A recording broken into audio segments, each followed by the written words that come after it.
My name is Veronika. I'm from Stockholm, Sweden, and I play soccer. I basically lived in Sweden my whole life.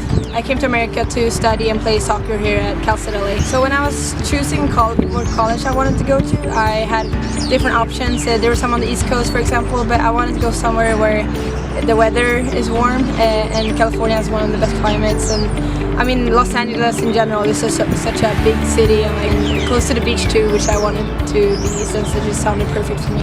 My parents were very supportive. They, were helping me choosing my different options for the colleges, and they thought it was a great opportunity for me to go here. And once I actually chose CSULA, I remember the day when I was gonna travel over here. I was really nervous. I was with my friends and family the night before, and I mean, I was excited, but definitely nervous because I didn't know what I was expecting. It was a mixed feeling, and it's definitely been different now when I go home for like summer or Christmas. Now when I come back, it's not that same emotional feeling, because now when I go back to LA, I have my friends here, I have people that I know, so it's not that nervous feeling. Yeah, I had a great childhood. I had anything, that what a kid could ask for. Supportive parents. I have an older brother. Him and I are very close. Since he was my only sibling, he was basically like my best friend when we were growing up. The story about how I started playing soccer is actually kind of funny, because I started playing when I was really young. The first time I started playing, I was like 5. But I remember I didn't like it because I thought the girls on the team were bullying me, because one time I ran the wrong way, the wrong direction, and they yelled at me, and I thought they were so mean, so I actually quit for a while. But then I played a lot during recess at school and stuff, and people were telling me like, "Oh, are you good?" and stuff. So I started playing it when I was 10. Since then I've just been playing it the whole time. But I did try a lot of other sports like tennis and swimming and stuff, for example. But I actually played basketball on a pretty serious level for like 3 years. But then by the time when I got too old to play 2 sports, I had to choose, and soccer has just always been my first choice. I remember this one soccer player, a women's soccer player that played for the Swedish national team. I looked up to her a lot, and I wanted to be like her and play on the national team. Her name is Victoria Svensson, and she has the same initials like me, so I thought we had something in common, and I got my jersey number from her.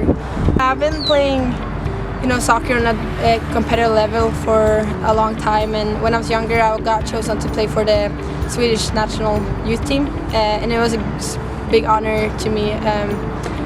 I remember when I received a letter in my mail, I cried right away. It felt like that big dream that you have as a little kid, so it was definitely a dream come true, and yeah, it was a great experience too, I would say.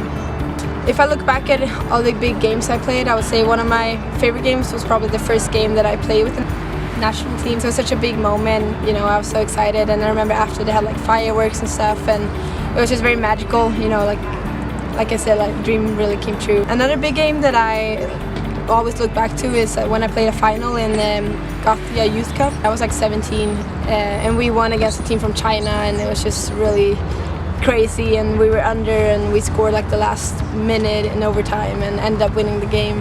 One thing I do when I miss home is actually to go to IKEA. A lot of my friends make fun of me for that, but I mean, IKEA is from Sweden, so they have the restaurant part there where I can get my Swedish meatballs, and they have a grocery store part, so I can go and buy some groceries that I couldn't find in a normal store, and so it's a little bit of home for me. I would say that the lifestyle in Sweden compared to Americans' lifestyle, I mean, from what I've seen here in California, is that sometimes it could be very rushed. Here it's a lot like, if you drink coffee, it's more like to-go coffee from Starbucks, or I mean, you guys even have drive-thrus, which is so funny to me. But in Sweden we enjoy, like, even if it's like 30 minutes or an hour, we like to, for example, have a cup of coffee, and we sit down with our friends or family at least once a day. It's called fika.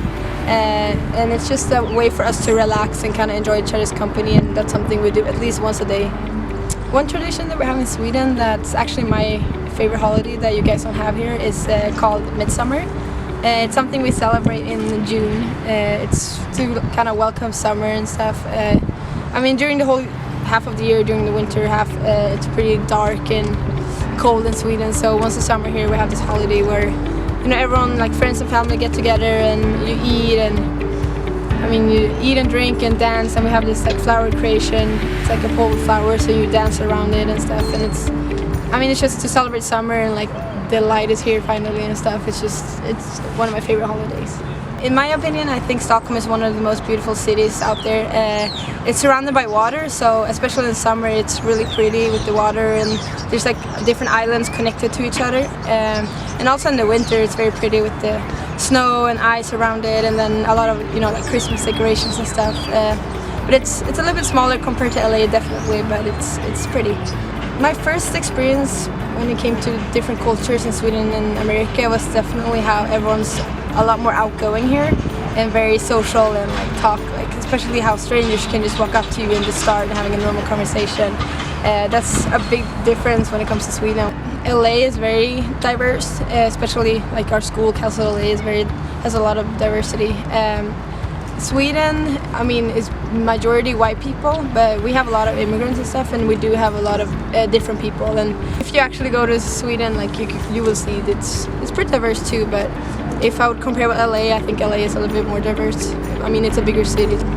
I think diversity is great. I think we can always learn from different cultures and different people. And coming here myself, I've learned a lot from different people, and I think it's great. I would say that coming to America and go to college here is one of my biggest accomplishments. I think it's a pretty big decision to come over here, and I'm really close to graduating, so I'm really proud of myself. After I graduate, I don't know where or what I will do, but like I said, I like to be open-minded for any opportunity that I get, so whatever the future has in store for me, it's gonna happen.